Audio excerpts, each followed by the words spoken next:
Peko-chan ay mascot ng isang kumpanya sa Japan na naggagawa ng candy na tinatawag na Milky. Marami ang naniniwala sa urban legend na ito dahil madami daw ebidensya na kinain ni Peko-chan ang kanyang ina. At isa na dito ang kanilang company slogan. Ang slogan ng company ay Milky Tastes Like Mama. Si Peko-chan ay isang batang babae na may matatamang pisngi na nakasuot ng red ribbon sa buhok niya naka-ponytail o pigtail. Lagi siya nakikita sa mga logo na parang dinidilaan niya ang pisngi niya na pulang-pula na tila dugo ang kulay. Ayon sa usap-usapan tungkol sa urban legend na ito, ay talaga na makikilabutan ka sa ginawa ni Peko-chan sa kanyang sariling nanay. At talagang tatayo ang balahibo mo kapag nalaman mo ang rason kung bakit ito nagawa ni Peko-chan. Si Peko-chan ay isang normal na bata na nabuhay sa panahon ng World War II. Noong 6 years old pa lang si Peko-chan, ay ito yung panahon na talagang sobrang kulang ang supply ng pagkain sa Japan.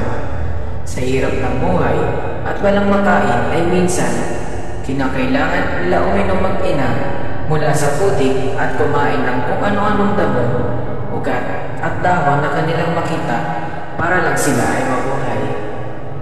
Isang araw, dahil sa gera, ay kinailangan nilang magtago sa isang sobrang liblib na lugar na halos walang puno, halaman at ugat. Ang nanay ni Peko-chan ay sobrang nakakabag sa nakikita niya, lalo na pag nakikita niyang namimilipit sa gutom ang kanyang anak. Ang mag-ina ay hindi makaalis sa lugar na kanilang tinataguan, kaya unti-unti din naubos ang kanilang supply ng pagkain. At kinailangan na ng nanay ni Peko-chan na magbitaw ng isa sa pinakamabigat na desisyon niya sa buhay. At ang desisyon na yon ay ipakain sa anak niya ang ilang parte ng kanyang katawan.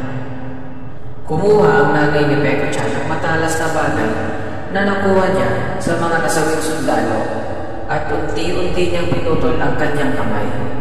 At ito ay pinakain niya sa kanyang anak na si Peko-chan. Nung una ay hindi ito kinakain ni Peko-chan kahit siya ay gutom na.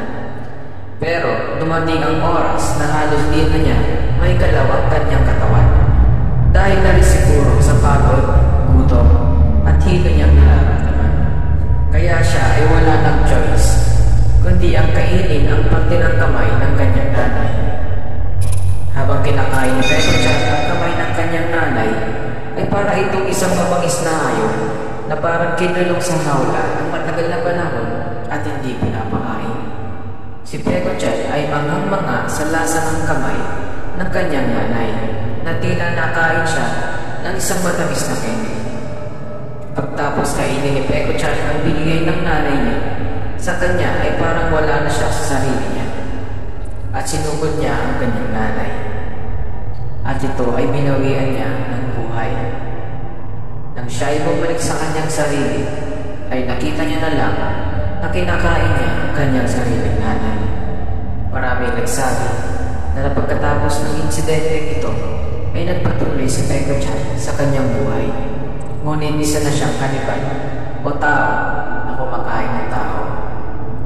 May mga nakapagsabi na ang rason kung bakit nakalabas ang dila ni Peko-chan at pilit inaabot ang kulay-pulang parte ng kanyang pisngi ay para abutin ang natirang dugo ng kanyang mga biktima sa kanyang mukha. Kung mapapansin niyo din, ang pangalan ng candy ito ay Milky.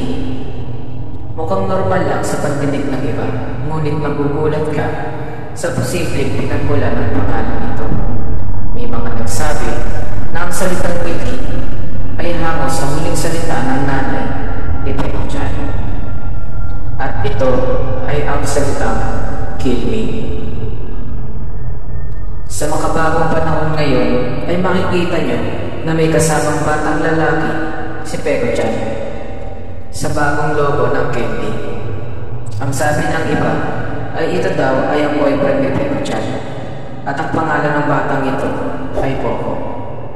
Ayon sa urban legend ay si Poco daw ay 7 years old na nakitira sa tabing bahay nila Peko-chan.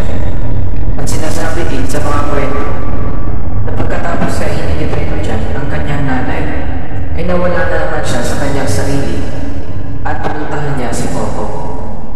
Inatake ni Peko-chan si Poco at tinupok niya ng malakas ang ulo nito sa pader. At dahil dito ay nakaramdam ng sobrang sakit si Poco, kaya niya nakagat ang kanyang dila at nalunok nito. Kaya kung mapapansin niyo ay hindi nakalabas ang dila ni Poco, kahit nakilala naman talaga ang candy na ito dahil sa nakalabas na dila ni Peko-chan. Kaya pala laging nakasuot ng sombrero si Poco dahil kinain din ni Peko-chan ang kanyang utang.